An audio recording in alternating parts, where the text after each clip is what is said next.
Well, a celebratory Black Friday afternoon here for the Anaheim Ducks as they defeat the LA Kings at Honda Center by the final of 5-4 in a shootout. Dominic Lorenza, Catella Chronicles here with you. Todd is out with family for the Thanksgiving weekend.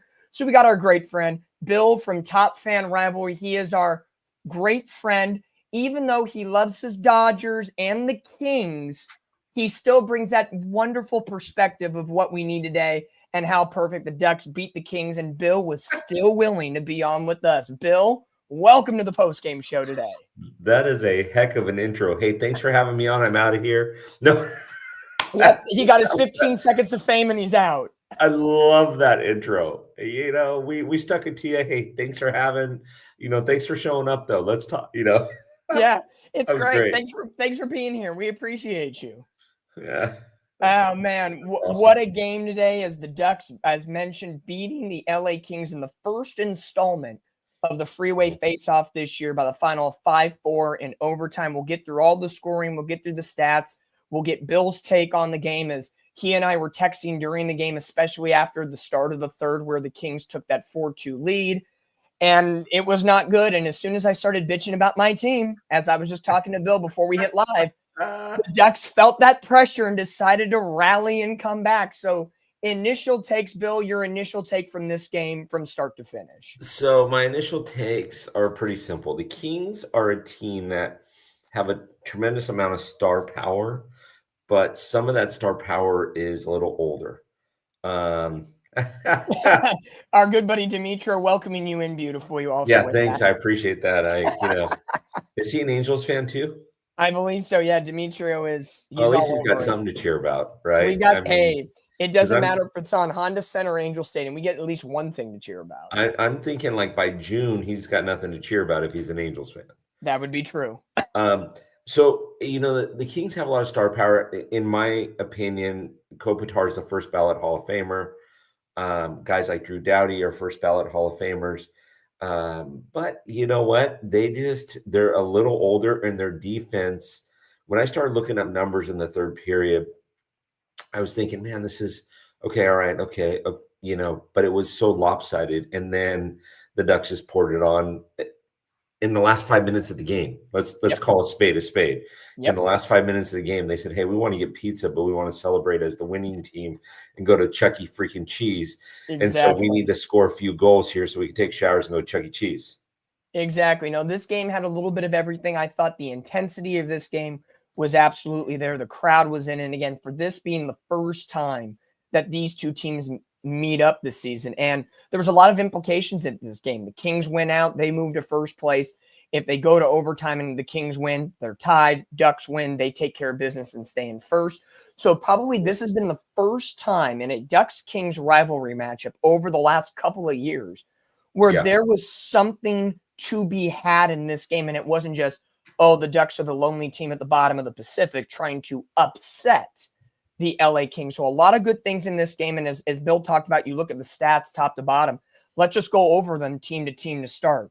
Ducks lead the shots on goal category 31-27. The Kings battle and win the faceoff battle 52-47%. The Ducks finally register a power play goal. They go 1 for 2.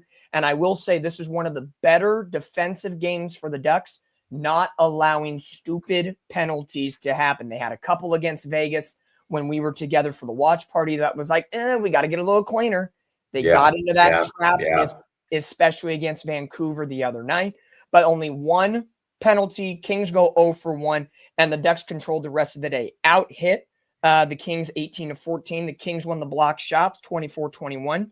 Ducks had more giveaways 19-13, but the Ducks took away the puck 11-3. Shots on goal per period 9-7 Kings in the first, 11-5 Ducks in the second, 9-11 Kings in the third, and the Ducks win it 4-2 in overtime. And then, of course, we'll get to the shootout in a little bit. Just statistically speaking, the take on that? So it's funny that you say, the Kings outshot the Ducks in the third period. One of the things that I don't know that hockey fans pay attention to if they're just looking at statistics, it's kind of like baseball. You have an at-bat or you have a competitive at-bat. a competitive at bat. You're fouling pitches off. You're taking the right pitches. You're swinging at the right pitches. You're not expanding the zone. Shots on goal can be very, very misleading because sometimes they're shots on goal and sometimes they're very competitive shots on goal. If I take a shot from the left circle with nobody in front of the net, well, that's a good chance that that's going to get stopped. Yeah. But I've got somebody in front of the net that can redirect the puck. That's going to be more of a competitive. Does that make sense? Yeah. Yeah, you get the easy softball ones that a goalie should typically block. It's, soccer, hockey, very similar. You shoot something from the point and it's kind of 1 second left in the period and just throw it on and it just happens to go in front of the goalie's feet. Yeah. Technically a shot on goal. It's in the blue paint. So again, very similar. Ducks outshoot again, 31-27. Yep. But I would say the scoring chances leaned in the Ducks' favor. And the Ducks have been doing this thing of late, especially against Utah at the beginning of the homestand. And the Ducks, of course, finished this homestand with 4 wins. And you sit there and say they can come back late in games. And the Ducks have yet to play that perfect 60 minutes of hockey. And as a fan, I hope they don't have that perfect 60 minutes of hockey quite yet this early in the season. But you've had glimpses where the Ducks have had a really good 20 minutes of hockey and a really good last 10 minutes of a period to rally back. So you've seen these glimpses. Now just bringing all the pieces together because they know what it takes to start off a game really well. They know what it takes to end a game really well. They've even had really good second periods when typically second periods are not the Ducks' thing. So when you have all these little different nuances in between and it comes together in a game like today, the Ducks are, you're playing with house money here and it works out in your favor. Correct. And it's interesting because you mentioned something that we as fans may or may not overlook. And that is you don't want that perfect 60 minutes of hockey in November. Hockey is a very physical game. They're, in my opinion, they're best conditioned athletes in the world. Yep. And I know people say, well, what about soccer players? They run all the time. Right. They don't have the puck handle. There's a lot of things that you have to do, skate backwards, things like that. Yeah. You don't want to be perfect in November. You want to be perfect playing your best hockey in late March, early April. That's when you want to be perfect so you can go into the playoffs playing perfect. But it's kind of like in baseball. Hey, we played a perfect 9 innings in April. Well, congratulations. Yeah, that's not gonna do much at the end of the day when you're looking to get into September. So basically, again, as Bill's here, he just talks Angels baseball. We had a great game in April. Oh wait, no playoffs for the Angels. That's just how it works out these days. Yeah, but any team, Dodgers, Angels, Cubs, Twins, whatever, right? Yeah, sure. He says that now. Any team, I guess. But let's take a look at the scoring summary from today's game before we dive into the stats and, of course, our 3 stars of the game. Kings getting the one and only goal in the first period, 6th of the year for Lafayette. 1-0 LA Kings. Then, after the Ducks had some good opportunities in the first, I thought played a pretty good first period. They battle back, get a power play goal from Chris Kreider. And what was great, the Ducks were barely on the power play for about 15 seconds. So they're getting to the puck immediately, pressuring opposing goaltenders, and that's great. 11th of the year from Kreider, assisted by Troy Terry and Leo Carlson. And here on the postgame show, Bill, we got to horn up a couple of times. Kings don't get it today, but we will for the Ducks. And then choo-choo. And then about a minute and 3 seconds, this has been one of the things for the Ducks that I think needs to continue to be worked on. After the Ducks either score in a way of either tying the game or taking the lead, less than a few minutes later, they'll give the lead or tie right back up to the opposing team. And there's like their brain shuts off and have a momentary lapse, and the other team takes advantage. Kings take advantage. Falia, his 10th of the year from Byfield and Clark. 2-1 Kings.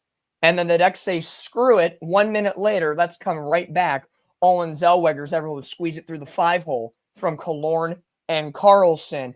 And the Ducks tie it up 2-2 at the end of 2.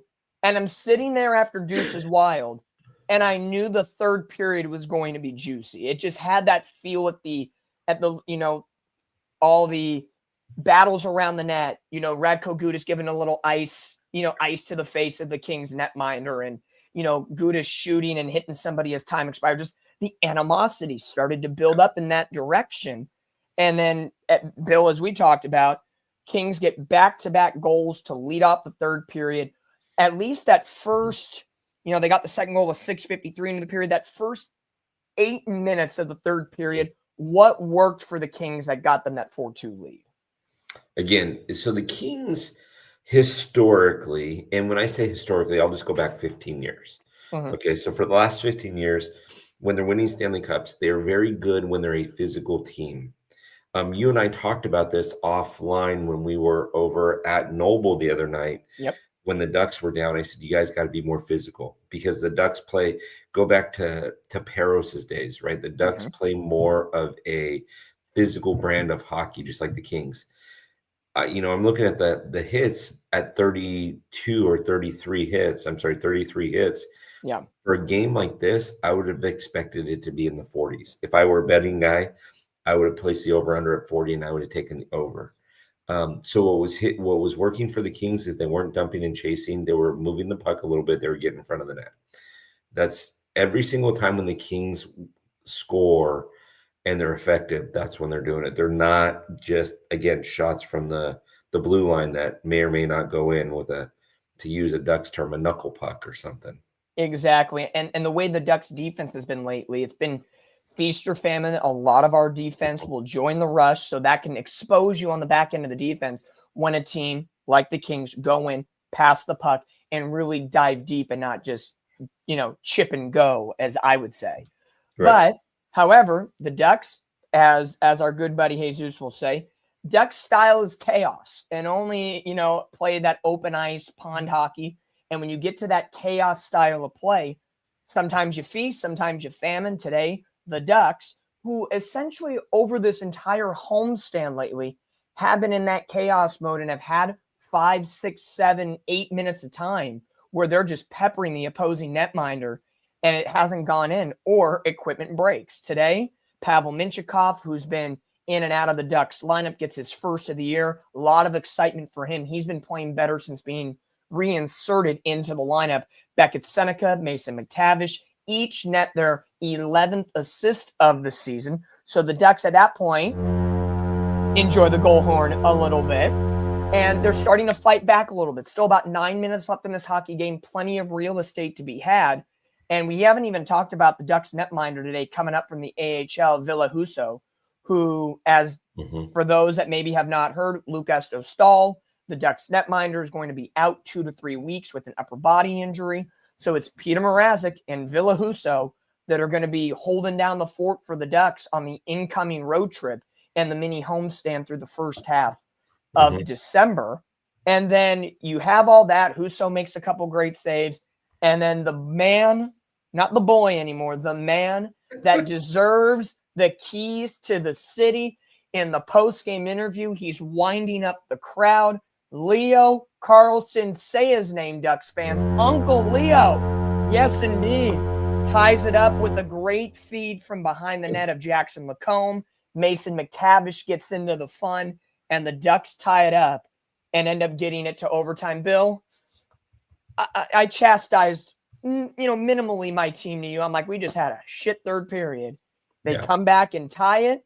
So going into overtime, at that point, what is the sense of feeling at this point? Yeah, the sense of feeling is, I can't believe we gave up 2 goals. I mean, we literally, you mentioned it, we had 13 and a half minutes of hockey to play. For the most part, you don't take any extra chances. You don't give up the goal. You don't give up second shots. Like, there's 100 things that you just don't do. You play very conservative hockey. Yep. Right. And the Kings did anything but that. And the Ducks, like I said, they wanted to have their pizza party, but they didn't want to do it as the losing team. Yep. So they said, hold my Gatorade. I'm going out there, going to make it happen. So again, anytime you see the Kings lose, and especially this season, a lot of it has to come down to that, where they're playing conservative hockey. But when you play conservative hockey, sometimes your mind goes a little lax, and you do give up a second shot. You don't block out. You don't clear the puck when you need to. It's You You get go into almost like autopilot. yeah, exactly. So the Ducks get to overtime. They get, as we call, the pity point, which is something that they needed after falling to Vancouver in such a tough fashion on Wednesday night. And you sit there and to me, watching the entire overtime session, that may have been the most even keel, on the edge of my seat overtime session that the Ducks have been a part of this season. Both teams got chances. Both teams fumbled the puck. Both teams had some odd man rush attempts, and both goalies stood tall in this OT session Preach. to get to the shootout. And to me, the Ducks have had their moments in overtime over the last couple of overtime opportunities, and they got the job done early, often, didn't sit back on their laurels. And this was a time it's like, okay, we're 1 minute in, we're 2 minutes in, nothing's really happening. And you're waiting for that one bad bounce, and didn't happen. We get to overtime, and the Ducks send Carlson out first, totally beats the Kings netminder, and the puck rolls off the stick, and we stay 0-0. Yeah. And again, Husso at the end of the day, the Ducks calling him up from San Diego. You really don't know what he's going to have in his back pocket. And today he puts together 23 saves out of 27 shots and shut down the Kings 2 for 2 in the shootout session. The Ducks get goals from Troy Terry, a nice little nifty into the 5-hole, and Mason McTavish slowly but surely working the outside, cutting back to the inside, and opening up that 5-hole and getting it for the win. Ducks get the win 5-4. The goal horn comes out. The crowd, from what I could tell watching it, was immaculate. Both Kings and Ducks, they laid it all out there today. I thought it was a fabulous game for the Ducks, not only get back in the win column, but get this first taste of what we should expect from the Freeway Faceoff this season. Yeah. Yeah, 100%. And anytime you get into a shootout, you never know what's going to happen. And again, it doesn't matter who's shooting. It matters, how the puck, they might swing and they might barely, tip it, when 9 times out of 10 they would have that. But all our eyes are on you, right? You either are the hero or the GOAT, and not the greatest of all time, but the hero or the GOAT. Right? And so it's Exactly. Just, it is what it is. Exactly. And this is a huge game in the standings. The Ducks get the 2 points, even though the Kings do get 1. Vegas is playing as we speak right now. They're losing to the Montreal Canadiens. So for the Ducks, no matter what, when we put our heads down on the pillow tonight and wake back up tomorrow, the Ducks will still be in first place in the Pacific Division, where they have been for relatively the past month. And I talked about it when the calendar flipped from October to November. Todd and I talked this consistently. In 14-game stretch in the month of November, and I'll be real, the Ducks have had a gauntlet schedule to begin this season. And the NHL has been very even-keeled this year. You look top to bottom, from the best team in Colorado, who has 40 points, to the worst team in Nashville, who has 18. It has been a very compact, competitive NHL season. And the Ducks have gone through it with grace and tenacity. They've beaten Vegas twice. They take the first one against the Kings. They lose to Seattle and the Vancouver Canucks. So the Ducks so far, 3-2 against divisional teams, and the 3 wins, to me, coming from the 2 teams that I think pose the most competitive nature outside of maybe Connor McDavid and the Edmonton Oilers. So a great start for the Ducks. Before Bill has to go, he's got another podcast going on in about 5 or so minutes. So let's get into the next segment of the show. We got to choose our Anaheim Ducks 3 stars of the game.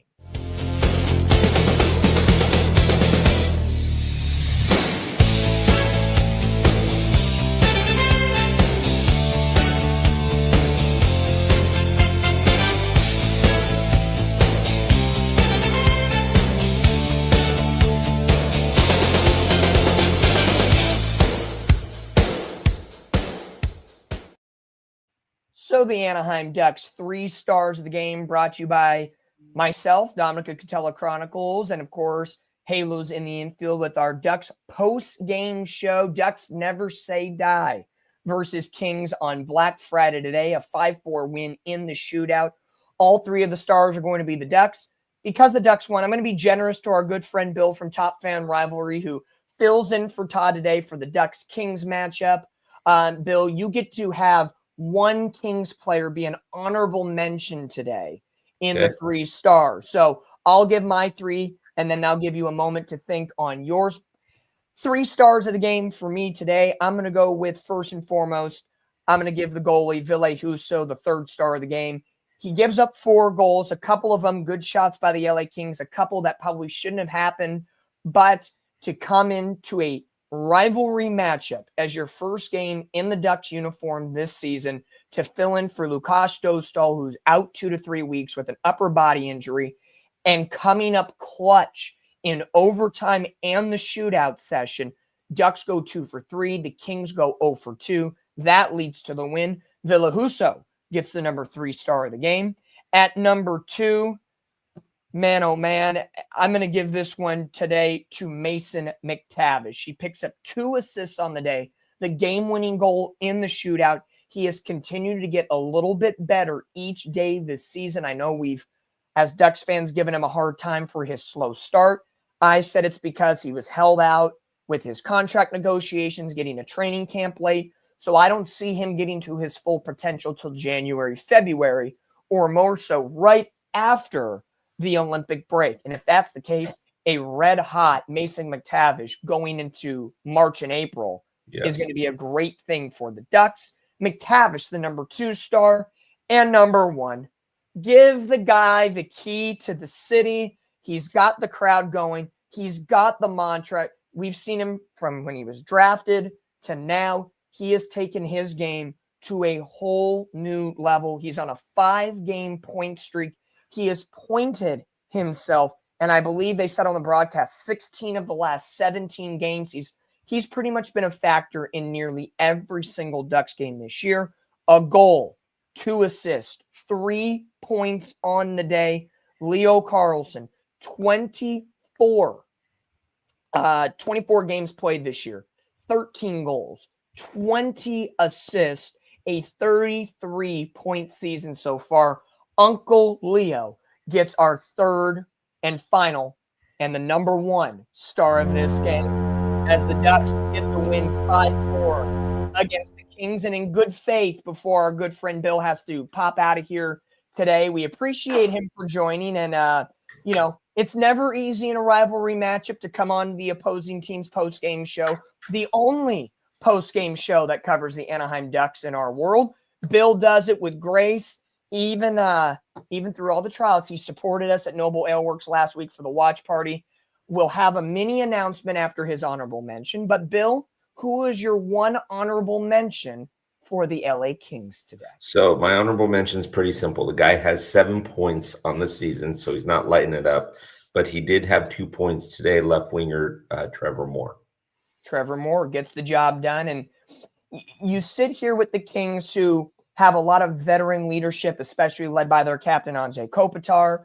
Mm-hmm. Where do you see after this loss, and this is not the end of the world for either the Ducks or the Kings today. No. We're still in November, Black Friday. Happy post-Thanksgiving to everybody. Yeah. Where do you see the Kings going to bounce back after a game like this in their next matchup? So at a professional level, you just bounce back. You just look at it and say, okay, you know what? That one got away from us, but let's just play our style of hockey. We'll be fine. Right. But you've got to do that. That's what you've got to do. So you just ignore it. It's like having a bad game in any other. The only other time I would say what I'm saying doesn't apply is maybe in football. When you have 17 games in a regular season, you can't afford to have a bad week or a bad, 2 weeks. Yeah. Here, you had a bad game. You got 82 of them, right? This one slipped away. You got a point. At least you got a point, right? Yep. You get that. This one slipped away because I could spend a half hour talking about how it slipped away, but that's not important. What is important is what you said, Dom.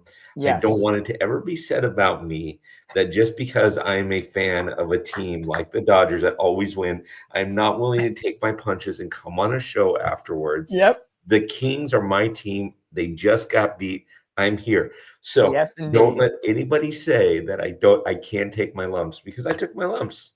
Yes, you have. And trust me, there are some, it's crazy to say, there are really nice Kings fans. There are really nice Dodger fans. Some of them maybe not so much, but fans that are watching the show right now, Bill of Top Fan Rivalry, he has been an incredible friend, supporter of the Halos in the Infield Network and Catella Chronicles. He came on out on a non-Kings day to come on out to Noble Ale Works last week to do the watch party with us when it was the Ducks versus the Golden Knights. Because as Ducks and Kings fans, we do have a shared interest. We don't like the Vegas Golden Knights, so that helps the cause as well. But Bill is so awesome. And before we let you go, want to tell the fans one more time, we are 100% planning another watch party for Halos in the Infield Catella Chronicles for our Anaheim Ducks.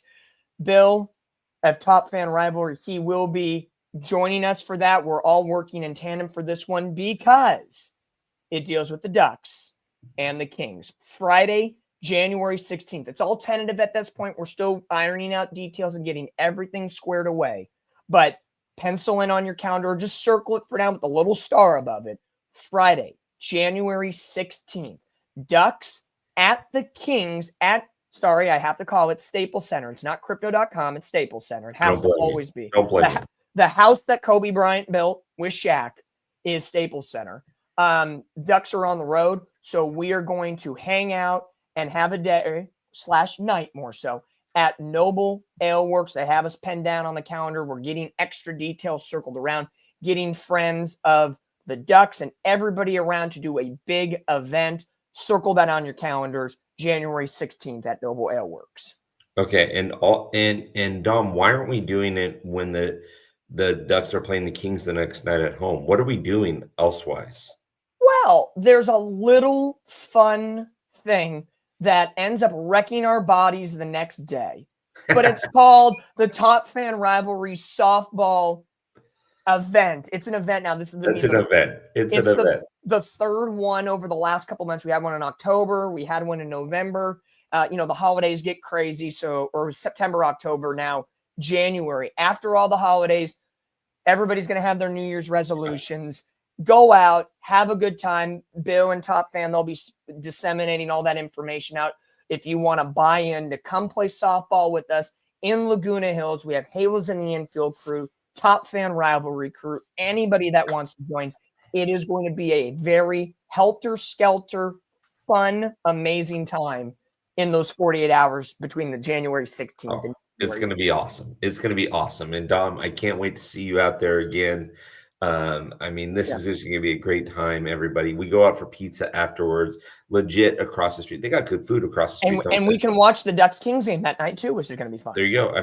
The Ducks, the Kings will be up like 5-0 by then. And then easy. No. And then you guys will end up winning 6-5 in a shootout. Okay, there we go. See? Whatever, right? And so hey, it's still going to be early. It's only January. Hey, Dom, first things first, I got to tell you, I love what you guys do. I think you guys are amazing. You and Todd, Zach, the whole crew, you guys are absolutely amazing. I love supporting you guys. I love the fact that you guys support Top Fan. Anytime you need me, I'm always going to be there. It's going to be a crazy night for me tonight, but I am so excited to be on with you and do this post game with you. I can't wait. Again, Dom, if anybody ever tells you I don't take my lumps, you got my back. You do? Absolutely. Again, Bill, as much as he's a Dodgers fan and a Kings fan, he is one of the good ones. He can talk up shop. He wants, I think you could agree, you want to see the Angels and Ducks succeed because it's better for the rivalry between the Dodgers, the Kings, the Angels. It's good to see that. But we still get to have our friendly banter when he thinks the Dodgers are America's team. 2000%. And the Angels, hey, it's a great day. Don't poo-poo on the Angels. We're trying to unbag Anthony Rendon right now. We are celebrating hopefully soon. Yeah, I hear that he's willing to do it as long as they pay him out and they give him like $1,000 in Starbucks gift cards. I think he's in it. Hey, so we got to raise some money for Starbucks gift cards. We'll see. And it would be the most Angel Dodger thing happen for Rendon to go to the Dodgers just to piss us off. Everybody goes to the Dodgers, right? All right, my friend. I got to bounce. Appreciate you, my friend. Talk to you soon. Appreciate you. Thank you, Bill, for coming on today for the Anaheim Ducks. Ducks never say never versus Kings on Black Friday.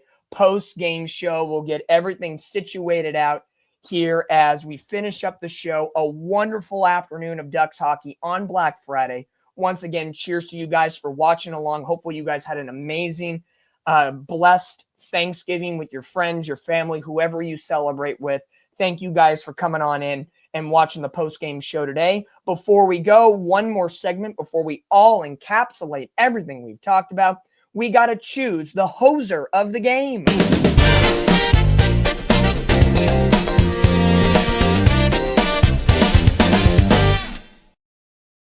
Yes, indeed. The hoser of the game. Who gets the worst player on the ice or someone we just want to throw under the bus? And to me today, it's absolutely hard to do this one emotionally, but it must be done.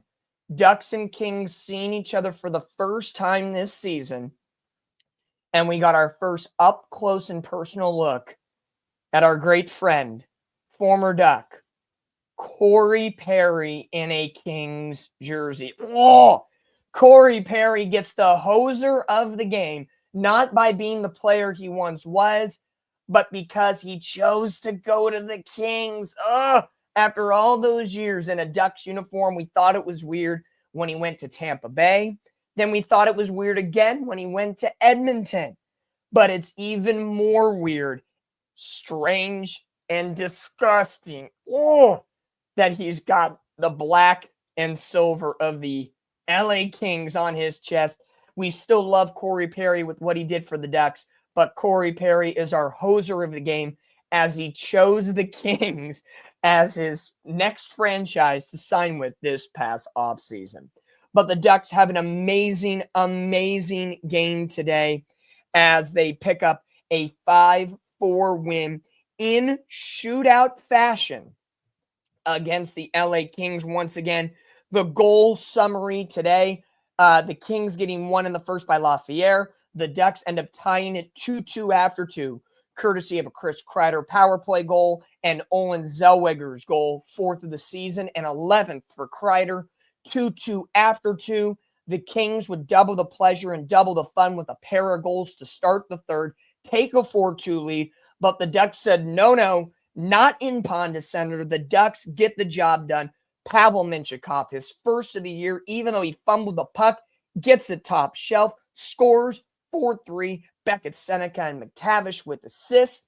And then the tire, man, oh man, say his name, Uncle Leo, who is having a phenomenal regular season. He now has 13 goals, over 20 assists, 33 points on the season. A terrific setup by Lacombe and McTavish.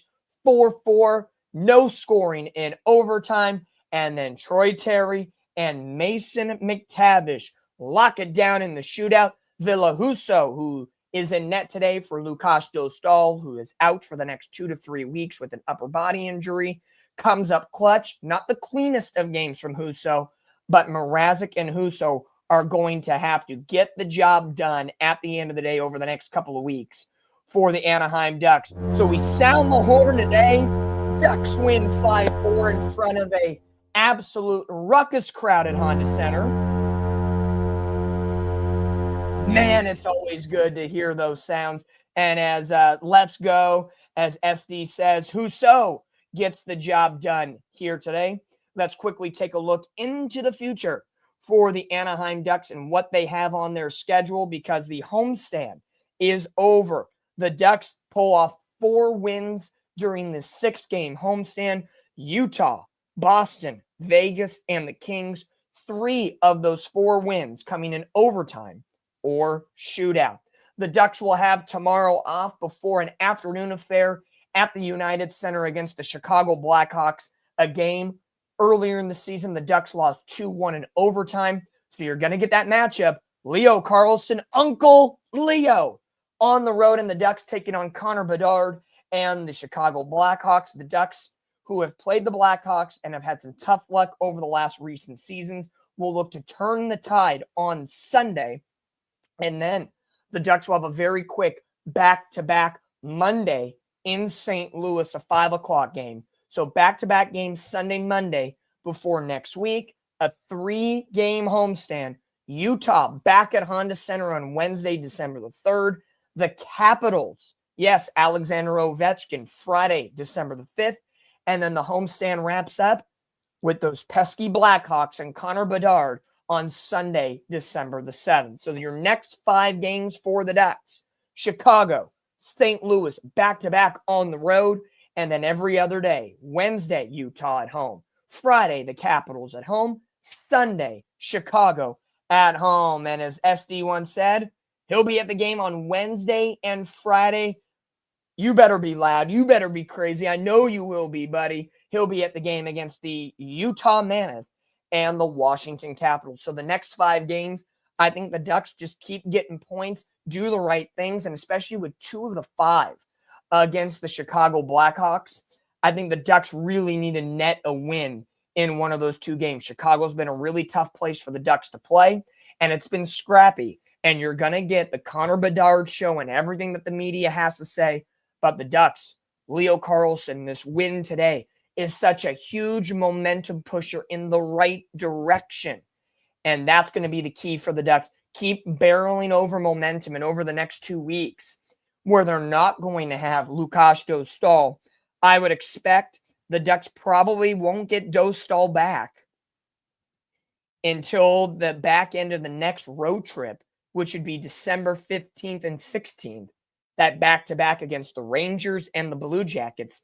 If not, that Friday when they return home on December 19th against Dallas. So you're going to have 2 hardcore weeks without Dostal. Peter Mrazek up to bid. He is now the number 1 netminder for the Ducks, and I would fully expect him in net on Sunday in Chicago, with Husso getting the start Monday in St. Louis. The Ducks have a massive road back-to-back coming up before 3 straight home games against Utah, Washington, and Chicago.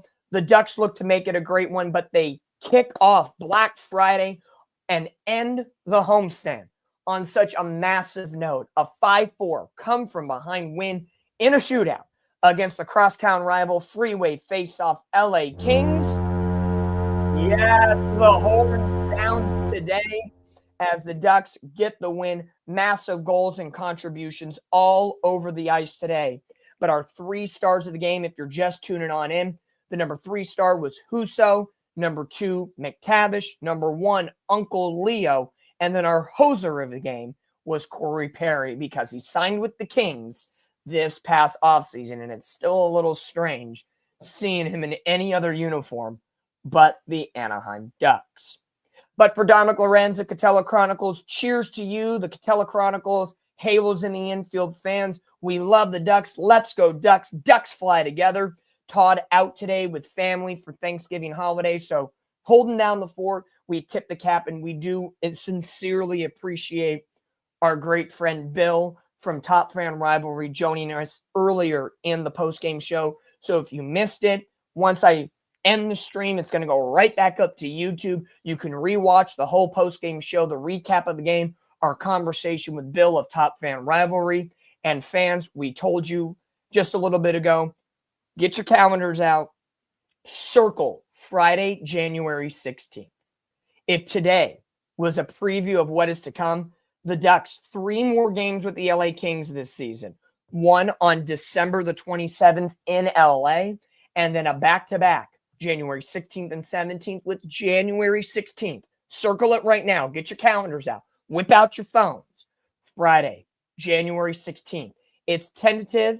It's on the calendar. We're working out a lot of details right now to make it a massive event. Halos in the Infield. Catella Chronicles. Top Fan Rivalry. Our good buddy Michael from the Mighty Ducks Club. Zach of Ducks Game Day Breakdown. And many more. Friday, January 16th, we are having a live watch party. Yes, indeed.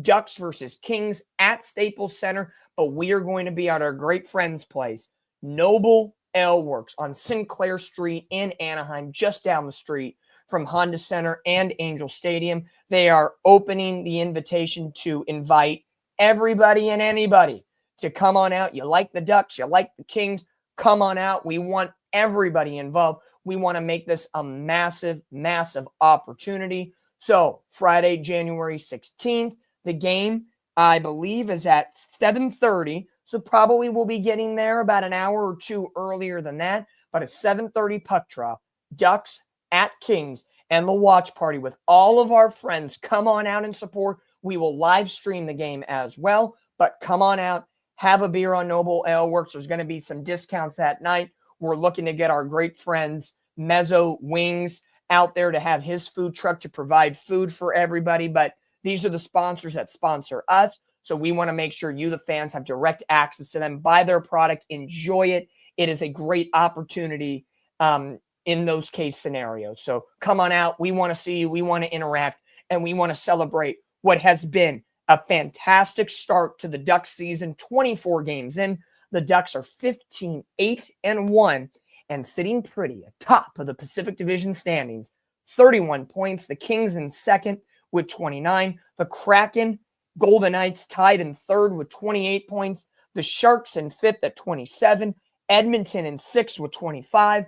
Vancouver in seventh with 22. And Calgary at the bottom with 21 points.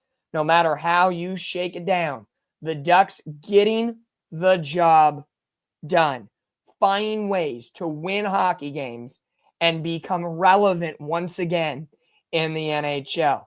And also good news to share, Montreal Canadiens defeat the Golden Knights in Vegas in regulation 4-1. So Vegas gets nothing on the board today. And the Sharks beat Vancouver. So the Sharks get to stay afloat a little bit in the standings. Either way, Ducks get a win. That is what is of the utmost importance. We are so thankful for you, the fans, for supporting us here on the program and cheering on Ducks hockey. But for Dominic Lorenz, Catella Chronicles, cheers to the rest of your Black Friday. Enjoy the Thanksgiving celebrations. Hopefully you enjoyed it with friends and family yesterday. It extends through the weekend. December's a knocking, and we're getting deeper and deeper into this Duck season. But we got to hear this 5 times today. The Ducks bullhorn is always fantastic. And we look forward to talking to you, the fans, after the game on Sunday, 12:30. It's an early one on the Pacific time slot. Ducks, Blackhawks in Chicago, 12:30 puck drop. Buckle your seatbelts. Leo Carlson, Connor Bedard, they go head-to-head crashing once again as the Ducks look to create a winning streak after finishing their homestand 4-2. Until then, cheers, you guys. Todd will be back next time, but enjoy the rest of your weekend. Enjoy this Ducks win. Ducks fly together. Let's go, Ducks. We appreciate you, the fans, and we'll see you next time on the Anaheim Ducks post-game show with Halos in the Infield and Catella Chronicles. Fly together. Let's go, Ducks.